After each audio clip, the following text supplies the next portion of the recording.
Tribuners, kita bertemu lagi di acara Ngopi Surup bersama saya, pemimpin redaksi Tribun Jateng, Erwin Ardian. Saya berada di Banjarnegara hari ini, cuacanya gerimis, enak, adem. Sebelah saya sudah hadir nih, Mas Isman, saya manggilnya sih. Nama lengkapnya Ismawan Setio Handoko, ya Mas ya. Yeah. Beliau ini Ketua DPRD Banjarnegara. Sebelum kita ngobrol-ngobrol nanti Mas, sama Tribuners, kopinya dicoba dulu nih. Nah, Ya boleh. ini kopi surup Mas namanya. Kopi surup ya? Kopi surup. Nah, Asli. coba dulu. Kurang manis atau udah pas?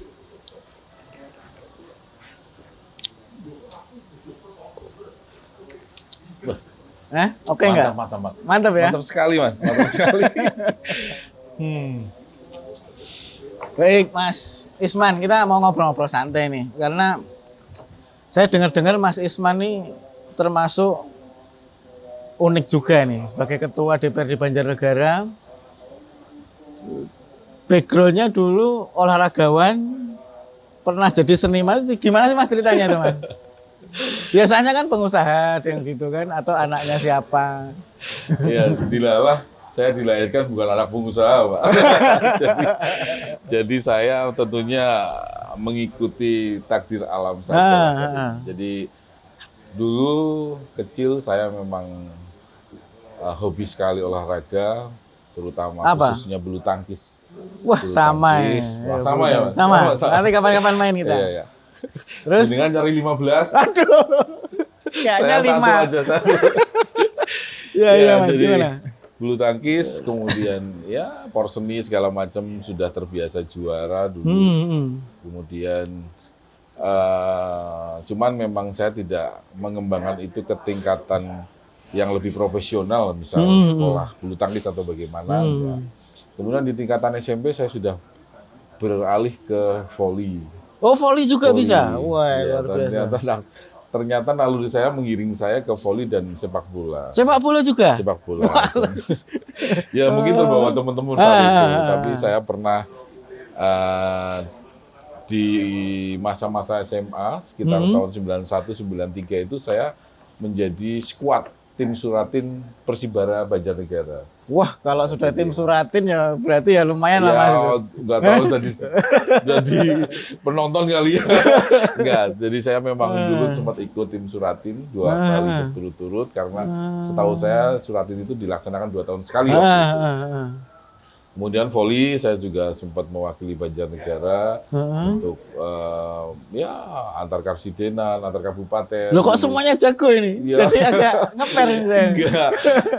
Ya saya cuman apa ya, selalu jadi orang selalu pingin bisa gitu loh Mas. Tapi dilalah mungkin ada peluang atau ada hal-hal yang membuat saya terdorong untuk lebih maksimal. Gitu. Itu basic. Kalau sepak bola posisinya apa Mas? Saya posisinya ke striker kadang-kadang atau di belakang striker. Gitu. Striker gantung second gitu. Striker. Second striker gitu. Waduh. Menggantung gitu. Kapan-kapan kita coba main bulu tangkis, main bola. Kalau voli saya nggak bisa. Iya. Tapi jangan bareng ya Mas, nggak bisa ya. Main bulu tangkis sama bola itu jangan bareng. Gitu. Jadi Tribuners, ini unik Mas Isman ini.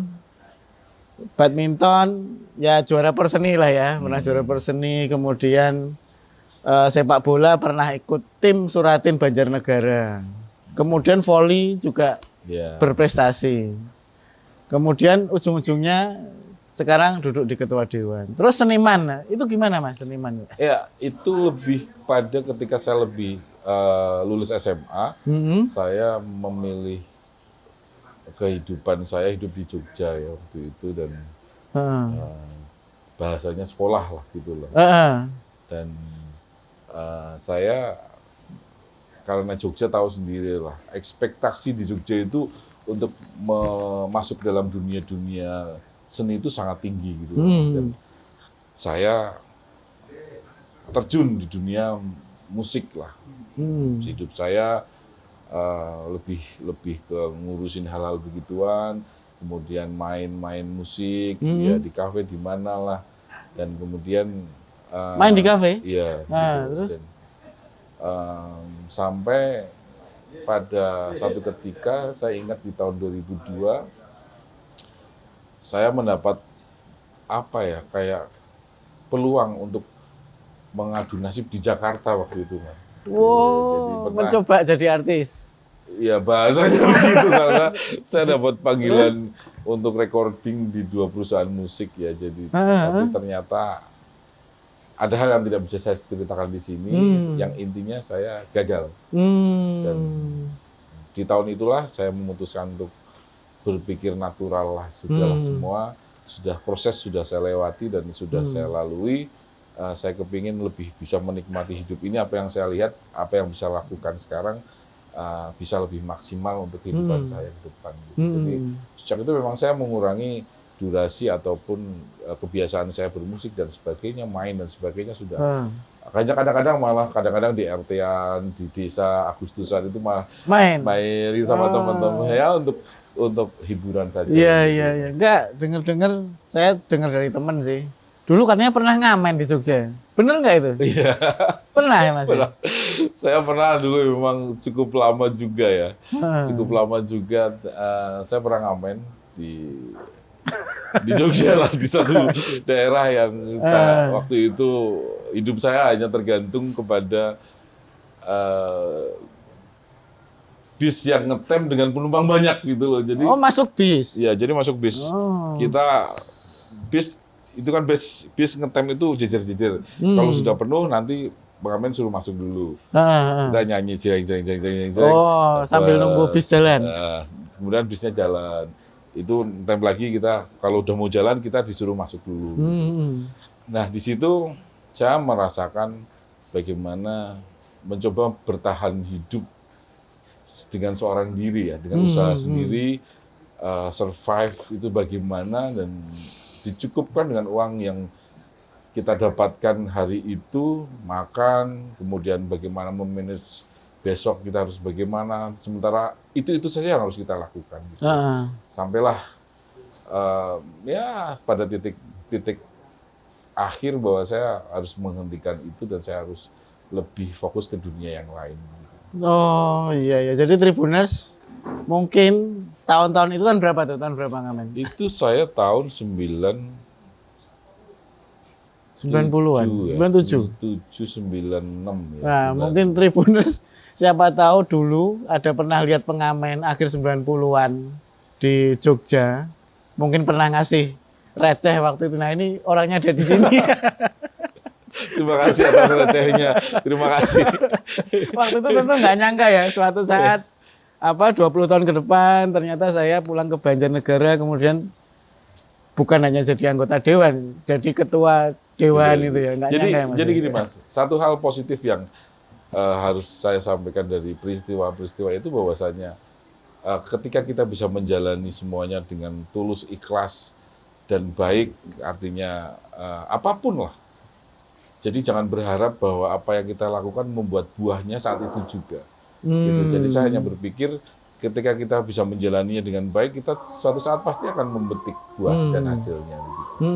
Gitu. Jadi yang penting mengerjakan sesuatu, tulus, ikhlas, laten itu nanti hasilnya nggak tahu kapan gitu ya. Karena kita terbentuk oleh apa ya? Kadang-kadang kita terlalu menuntut keinginan kita dijawab oleh yang maha kuasa sama Tuhan itu. Kayak Doraemon Grubiak gitu loh, gitu. Kadang-kadang itu yang kadang-kadang kita salah. Semua itu by proses lah, Mas. Ya jadi menarik ya Tribuners, cerita dari Mas Isman tadi bagaimana seorang pengamen di tahun 90-an itu kan. Dia masuk bis, ngamen, setelah itu pernah punya kesempatan juga menjadi musisi kafe, Mas ya. Udah keliling kafe-kafe di Jogja. Saya jadi penasaran, waktu ngamen salah satu lagu yang diingat nyanyi lagu apa, Mas, waktu itu?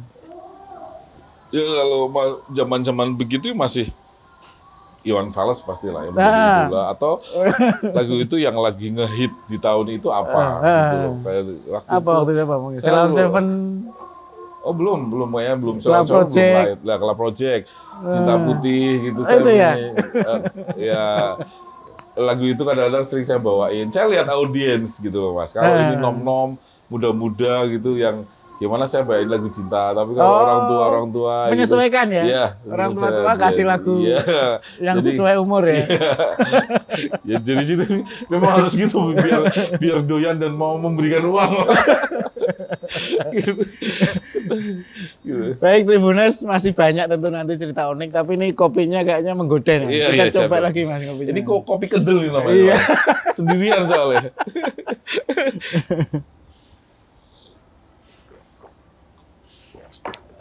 Baik Mas Isman, Tribuners, Mas Isman ini juga unik juga. Dia menjadi anggota Dewan itu baru tahun 2019, meskipun sebenarnya di partai sudah lama ya, sudah dari 2006 ya. 2006 kan? Iya, 2006. Baru masuk 2019, langsung jadi ketua Dewan. Nah ini apa ceritanya gimana Mas? Kok bisa langsung gusur? Bukan gusur. Ya itu saya nggak ngerti Mas, itu ada penilaian tersendiri. Yang penting yang selama ini prinsip saya lakukan selama menjadi petugas partai, jadi menjadi kader partai adalah selalu setia dan tetap pada barisan instruksi dan loyal gitu. Jadi itu yang menjadi tolak ukur saya, jangan pernah mengecewakan pimpinan-pimpinan kita di atas dan tetap pada koridor kepartean yang sudah ditetapkan dan menjadi garis aturan kita. Sehingga itu saja yang saya lakukan. Mungkin terkait keputusan itu tentunya saya tidak bisa bicara karena itu bukan saya yang memutuskan, Mas. Ditunjuk ya. Saya hanya mendapatkan tugas itu, dipercaya menjadi ketua DPRD Kabupaten Banjarnegara, dan semoga saya bisa menjalankan tugas ini dengan sebaik-baiknya dan tanpa masalah dan menjadi kebanggaan partai khususnya PDI Perjuangan. Jadi artinya memang pasti namanya orang nunjuk kan juga nggak sembarangan ya Mas. Dilihat dulu ini siapa kira-kira mampu menjalankan tugas atau tidak. Mungkin kira-kira seperti itu ya Mas ya. Mungkin begitu. Mungkin begitu. Jadi semua kan pasti ada track record dan sejarah kenapa ditunjuk, kenapa ditugaskan, ya, semua ada penilaian lah Mas gitu. Ya kalau kita lihat memang meskipun masuk 2019 tadi saya singgung masuknya sudah sejak dari 2006 ke PDIP ya. Iya, awal-awalnya gimana sih masuk ke PDIP itu? Daftar atau disuruh atau? Enggak, waktu itu sebenarnya saya sudah terlibat menjadi simpatisan PDI Perjuangan itu dari 98 lah, sudah ikut zaman reformasi itu sudah ikut. Saya bikin bendera yang sangat besar sekali sampai saya waktu itu bikinnya, waktu itu bikinnya itu belum ada, sekarang kan enak ya, printing segala macam itu, sablon segala itu pakai gabus ditutul-tutul itu loh Mas. Sampai jembatan depan rumah saya, dari ruang tamu itu sampai jembatan rumah itu ditutul-tutul gitu. Itu berhari-hari itu Mas. Jadi kita gambar manual, terus diblok pakai kertas itu, terus ditutul-tutul gitu, gambar banteng gitu. Tapi itu berhari-hari gitu. Belum ada MMT ya? Iya, belum ada. Itu saya menjadikan sebuah proses yang bagi saya terkenang sekali. Tapi dengan saya melakukan itu banyak yang datang, kemudian Nyong, aku urun itu tuh waktu itu memang euforia PDI Perjuangan di tahun itu kan memang sangat luar biasa ya. Sekitar 98-99 itu kan memang puncak-puncaknya. Nah itulah awal itu, dan kemudian saya masih terus mendukung dan terus membantu PDI Perjuangan dalam hal pemenangan apapun gitu loh, baik Pilpres, Pileg maupun Pilkada, tetap membantu. Sehingga 2006 saya ditemuin oleh seorang ketua PDI Perjuangan tingkat kecamatan. Kalau di PDI Perjuangan namanya PAC gitu. Dan saya diminta untuk menjadi ketua ranting Desa Belambangan. Oh, awalnya dari ranting. Memang desa. Dari bawah bener ya? Dari bawah. Saya dari situlah karir saya mulai melejit. Bukan melejit lah, naik perlahan-lahan, dan ya banyak pengalaman, banyak tugas-tugas yang sudah saya jalankan, baik di tingkatan DPD maupun DPP ataupun tugas-tugas khusus yang sudah terbiasa saya lakukan. Gitu. Iya. Jadi Tribuners, Mas Isman ini masuk PDIP mulai dari tingkat desa ya, mulai dari bawah. Cuman juga meskipun dari tingkat desa juga punya akses ke Jakarta juga, Mas Isman, karena dengar-dengar pernah masuk di tim elitnya di Jakarta ya Mas ya. Gimana ceritanya itu? Bukan tim elit pasukan lah. elit lah ibaratnya. Apa ya? Mohon izin. Apa ya? Jadi saya semakin matang ketika saya masuk menjadi namanya Pandu Juang. Pandu Jawa Juang Tengah, yang dikomandani oleh Bapak Bambang Wuryanto atau Bambang Pacul. Oh, Mas Itu Bambang Pacul. Iya, itu. Jadi Iya. beliau inilah yang banyak menempa saya, mendidik saya, mengajari saya sebagai guru, sahabat, dan juga mentor yang luar biasa. Sehingga banyak di antara kita yang merasa sangat bersyukur, sangat beruntung mengenal dan menjadi anak didik beliau yang memang pada intinya mengajari berpartai secara benar dan tetap patuh dan dalam barisan kepartean yang sudah ditentukan. Itu Pandu Juang tuh semacam organisasi kepemudaan gitu atau bagaimana?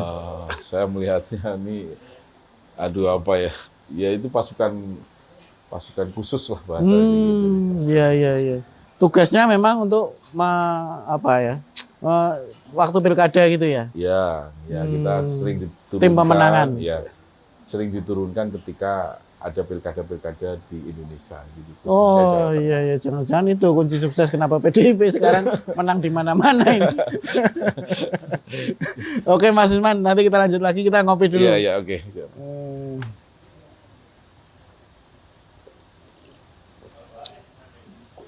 Wah, mantap kopinya. Nah, terus sekarang kan sudah jadi ketua dewan. Yeah. Meskipun ya hitungannya kalau dibilang lama ya belum juga ya, baru 2019 akhir ya. November kan? November Agustus ya. Kalau sekarang 2021 awal berarti baru 1 tahun lebih sedikit lah ya. 1,5 tahun kurang lah. Ya. Nah, itu gimana Mas yang dirasakan? Ternyata kok jadi dewan aja baru, apalagi jadi ketua gitu kan? Itu merasakannya gimana Mas? Ya jujur secara manusiawi karena itu adalah hal yang belum pernah saya lakukan. Menjadi anggota dewan aja belum pernah, apalagi menjadi ketua. Langsung ketua. Nah ini menjadi tantangan tersendiri. Bagaimana kita mau belajar, bagaimana kita mau adaptasi dengan cepat dengan situasi dan keadaan. Ini yang menjadi PR saya ketika pertama menjabat. Sehingga saya lakoni nih Mas, saya jujur saja, saya lakoni belajar APBD, buka APBD, membaca APBD. Mulai buka-buka sampai jam 5 pagi, sampai jam 4 pagi, buku tebel-tebel segini Mas. Saya lakoni, bahkan nih, saya memanggil orang yang sudah pakar dan saya bayar untuk saya bisa paham. Privat gitu. Oh iya, berapa lama tuh Mas? Enggak begitu lama sih, bukan begitu lama. Tetapi semua saya lakukan demi saya memang harus mengetahui karena semua itu harus dipahami karena ini berkaitan dengan anggaran yang tidak sedikit. Betul, gitu. betul. Ya. Bagaimana itu benar saat secara aturan dan memang difungsikan untuk kemaslahatan masyarakat. Gitu. Ini yang menjadi garis pemikiran saya sehingga ya harus saya lakukan itu, belajar terus Mas. Sampai sekarang ini belum pintar sekali Pak. Ya tapi sudah ya sekian persen paham. Tapi menarik ya. Tadi bagaimana Mas Isman ini saking pengennya cepat beradaptasi, cepat belajar sampai ngundang istilahnya guru privat lah ya, sambil buka-buka APBD karena ya itu bukan suatu yang mudah ya untuk memahami karena di birokrasi aja mungkin butuh waktu lama ya untuk memahami itu. Tapi Mas Isman tadi mau belajar dan sekarang sudah setahun jalan sebagai ketua dewan. Cuman saya bayangkan gini Mas, namanya orang baru ya, orang baru. Apalagi di tengah-tengah anggota dewan yang benar-benar jumlahnya kan di sini berapa? 45? 50. Oh 50 ya, 50 dari banyak partai, beragam juga dari sisi usia juga mungkin yang senior juga banyak. kemudian ini tiba-tiba ada anak baru ini muncul dan memimpin, pasti ada tantangan-tantangan. Lu gimana Mas mengelolanya? Mungkin ada yang wah ini anak baru nih gitu nggak? Jadi prinsip berpikir saya bahwa sehebat apapun manusia, sebaik apapun pasti ada sisi celak. Ada tetap orang yang akan menganggap tidak baik. Itu menjadi dasar pemikiran saya. Karena itu sifat yang sangat manusiawi. Apalagi background berpikirnya mungkin karena tidak satu ideologi atau tidak satu partai dan sebagainya. Tapi bagi saya itu tidak menjadi penghalang karena itu bagian dari riak-riak politik lah. Karena politik itu ya bahasanya politik itu kejam ya. Kayak Iwan Benar Fals. nggak? Kejam nggak? Iya Kalau kejam kok banyak yang kerasan. Iya. Jadi itu kalau kita selalu dalam emosional tinggi menghadapi segala sesuatu tentunya akan menjadi keruh dan tidak ada penyelesaian, Mas. Tapi saya berprinsip bahwa semua harus saya perlakukan dengan baik, semuanya harus saya dengarkan. Semua anggota saya berusaha tetap peduli dan tetap dekat dengan semua anggota, bahkan dengan keluarga besar kantor itu ada orang-orang Setwan itu ya semua adalah teman-teman, semua adalah satu keluarga. Prinsip itu selalu berusaha saya tekankan agar semua sama rata, sama rasa.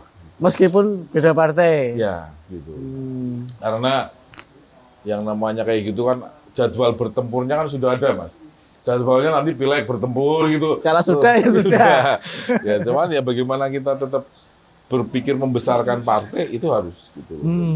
Itu harus menjadi tugas saya juga. Iya. Jadi ya itu tadi pasti tantangannya juga berat, tapi Mas Isman sepertinya enjoy aja ya Mas ya. Iya. Kalau saya bikin stres ya udah kau saya Mas. Ya semua pasti ada masalah dan pikiran berat dalam hidup ini. Sama kita hanya bagaimana kita menyikapinya itu yang penting gitu. Saya jangan terlalu terbawa emosi karena dipikir berat dan tidak dipikir berat, ketika hasilnya sama juga sama saja gitu. Maka yang penting kita bisa melakukan hal yang menjadi solusi dari setiap masalah itu. Oke. Tribuners, ini Mas Isman tadi sudah cerita lumayan banyak. Cuman ini agak serius Mas. Mas Isman, kalau kita bicara ke depan ya, dengan Mas Isman baru, tentu saja peran sebagai Ketua Dewan menurut saya sih cukup signifikan ya untuk perubahan di Banjarnegara ini. Kalau Mas Isman nih melihat Banjarnegara ke depan nih, inginnya seperti apa Mas? Banjarnegara ke depan? Iya. Ya, tentu sebagai seorang, kalau bilang pejabat saya sombong jadinya Mas ya. Tapi sebagai orang yang berpikir Banjarnegara ke depan, tentu saya kepingin Banjarnegara untuk lebih makmur, lebih sejahtera. Itu tentunya menjadi harapan kita semua lah. Saya sebagai Ketua DPRD maupun anggota DPRD dan semua eksekutif dan semua masyarakat tentunya berpikir hal begitu. Tapi memang membangun sebuah kabupaten tidak seperti membangun sebuah RT kan. Iya, lebih besar, kompleks dan butuh anggaran yang sangat besar. Apa yang sudah dilakukan selama ini ya sudah baik. Cuman memang ada sektor-sektor yang harus semakin digas, semakin ditingkatkan, semakin digali dan semakin didorong gitu loh. Ya memang semua terbatas oleh anggaran ya karena ya, kalau kita anggarannya sangat besar sekali sih mungkin semua selesai lah ya. Tapi kan semuanya harus proses satu persatu diselesaikan dan sebagainya. Kemudian masyarakat bisa merasakan itu sebagai perubahan dan implikasinya masyarakat bisa menjadi lebih sejahtera baik secara kehidupan maupun secara ekonominya. Tadi sempat singgung ada beberapa sektor. Yang paling berpotensi apa sih Mas untuk dikembangkan di sini tuh? Kita sih tetap karena pertanian menjadi utama ya di Banjarnegara. Banjarnegara ada petani kentang, ada kentang petani ya Mas ya. Kentang, di atas ada salak. Salak itu kan menjadi komoditi yang sangat luar biasa di Banjarnegara. Bahkan durian di Banjarnegara juga menjadi juara nasional pernah. Durian gitu. Wah, harus coba ini nanti. Kopi juga juara nasional ya. Ini kopi Banjarnegara loh. Iya. Kemudian sektor pariwisata juga masih banyak gitu dan sekarang dengan merebaknya wisata-wisata kecil di desa itu juga perlu sangat diperhatikan. Banyak sekali sekarang spot-spot wisata-wisata desa yang sekarang kecil-kecil tapi ramai. Gitu. Dan itu tentunya bentuk kreativitas yang perlu sangat diperhatikan. Bagaimana membina mereka agar menjadi semakin besar dan bisa mandiri dalam mengembangkan pariwisata tersebut. Ya termasuk ini tempat kita sekarang ngobrol ini Tribuners, ini menarik juga tempatnya, tempat ngopi di Banjarnegara. Saya baru pertama kali ke sini tapi begitu melihat kok asik juga. Ini ada, kalau nanti lihat sekeliling ini ada kebun durian ya, duriannya sudah keluar juga, sudah ada itu. Jadi tempat-tempat seperti ini rupanya mulai juga menyamar di Banjar ya Mas ya? Ya, banyak sekali. Jadi Tribuners, jangan ragu-ragu untuk mampir ke Banjarnegara. Di sini banyak spot wisata juga. Serayu ya, yang ya, Serayu ini menjadi Kali Serayu ini juga ada arung jeram di Serayu. Nah, jadi, itu pokoknya Banjarnegara itu kalau bilang sih aku pikir ya udah kayak surga gitu loh. Apa-apa ada gitu. Sebenarnya apa saja ada. Kita mau ada. gunung, pegunungan ada. Gitu loh. Sungai ada. Iya, jadi luar biasa Banjarnegara. Oke Tribuners, tadi kita udah ngobrol banyak dengan Mas Isman, mulai dari awal beliau berkecimpung di politik, kemudian sampai sekarang, kemudian sampai kita bicara ke depan nanti Banjarnegara seperti apa. Kemudian yang menarik juga tadi masih terkait dengan musik ya. Ini katanya mau launching album atau single Mas. Boleh kita kasih bocoran nggak Mas? Singlenya apa, lagunya, judulnya apa, temanya apa? Mumpung nanti ada yang nonton. Tanggal 14 besok pas ulang tahun saya memang rencana akan launching single perdana saya yang berjudul Luluh. Luluh dari album yang saya kasih judul Segalanya Tentang Rasa. Albumnya itu dan singlenya adalah Luluh, lagu yang saya buat di sekitar tahun 2000. Oh, udah lama ya? 2000 ya, lebih dari 20 tahun saya simpan itu. Wah, ini luar biasa. Betapa kenangan itu luar biasa, bisa 20 tahun bertahan dalam kehidupan. Dan itu adalah sebuah kisah nyata dalam hidup yang baru bisa saya abadikan sekarang. Saya tidak berorientasi yang sangat muluk-muluk. Saya yang kepingin saya bisa mengabadikan karya-karya saya saja, yang karya-karya saya yang sudah saya buat bertahun-tahun yang lalu. Jadi di antara semua lagu dalam album itu termuda adalah tahun 2005 saya buat. 2005. Habis itu vakum ya enggak? Saya enggak ngotak-otak ini lagi. Enggak pernah buat lagu lagi. Hanya tadi malam saya kepingin, saya pegang gitar tuh. Oh iya. Tadi malam saya kepingin. Aku lagi mau bikin lagu. Tapi terlalu sensi kalau saya sampaikan gitu. Jadi, saya belum baru hanya satu bait lah, satu bar itu baru selesai nada awal, tapi tidak saya teruskan karena kayaknya nggak tepat gitu. Album itu 2005 yang terakhir saya kasih tajuk, judulnya Repihan Hati. Repihan tuh apa Mas? Wah, yo, pecahan gitu. Aduh, kayaknya agak melo ini. Jadi hati yang tinggal sedikit gitu loh. Secuil. Iya. Gitu ya. Kalau Luluh ini yang besok klip itu adalah sebuah lagu yang saya ada sadur. Saya sadur dari beberapa puisi saya gitu. Suka bikin puisi juga. Iya. Kalau yang Repihan Hati ini saya sadur dari puisi saya yang berjudul Coretan Dalam Sebuah Elegi. Itu sehingga muncullah lagu itu dengan diiringi proses yang sangat menyedihkan. Air mata saya banyak bercucuran di situ. Iya Mas, kita bicara air mata ambil ketawa-ketawa ya. Tapi nanti nggak tahu kalau Mas sendirian. Ya, luar biasa Mas. Ya. Senang tahu saya Mas. Saya ingin bukan mengajari lah, memberi contoh juga bahwa kita semua bisa berkarya lah. Jadi maksimalkan dan abadikan karya-karya kalian, jangan menjadi percuma. Siapa tahu itu menjadi jalan hidup gitu. Karena seni itu tidak ada tolak ukur dan harganya, Mas. Ketika kita ketemu keberuntungan kita, maka harganya bisa miliaran, bisa ratusan miliar dan sebagainya. Iya nggak? Kalau kita memang ketemu jalan keberuntungan, maka ini menjadi hal yang sangat positif untuk disampaikan kepada masyarakat, khususnya kalangan muda yang sangat kreatif. Lakukanlah karya-karya kalian, buatlah karya-karya kalian itu secara nyata dan diabadikan dalam bentuk apapun, sehingga ketika ada orang yang tertarik dan kepingin membuat itu menjadi lebih besar, maka kamu akan bertemu dengan keberuntungan. Iya, luar biasa ya.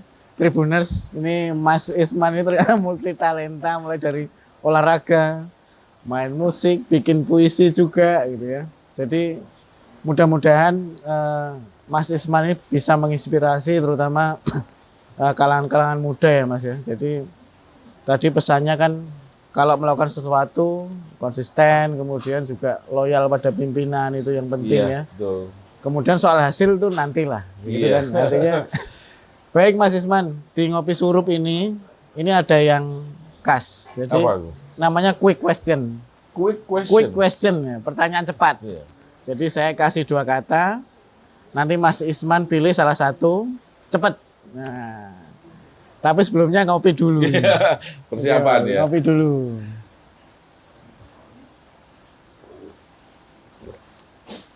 Kalau pertanyaannya cantik apa jelek? Ini cantik dong. Itu gampang. Tradisional atau modern? Tradisional. Partai atau rakyat? Rakyat. Pendidikan atau kesehatan? Aduh. Pendidikan. Pantai atau gunung? Pantai. Dawet Ayu atau Buntil? Dawet Ayu. Nasionalis atau religius? Nasionalis. Masak atau dimasakin? Masak. Buruh atau investor? Buruh. Bulu tangkis atau bola voli? Bulu tangkis. Musik atau film? Musik. Nah, oke. Mas, saya pengen tanya nih, boleh nggak? Tadi ada bilang masak atau dimasakin. Kok pilih masak nih? Emang bisa masak juga?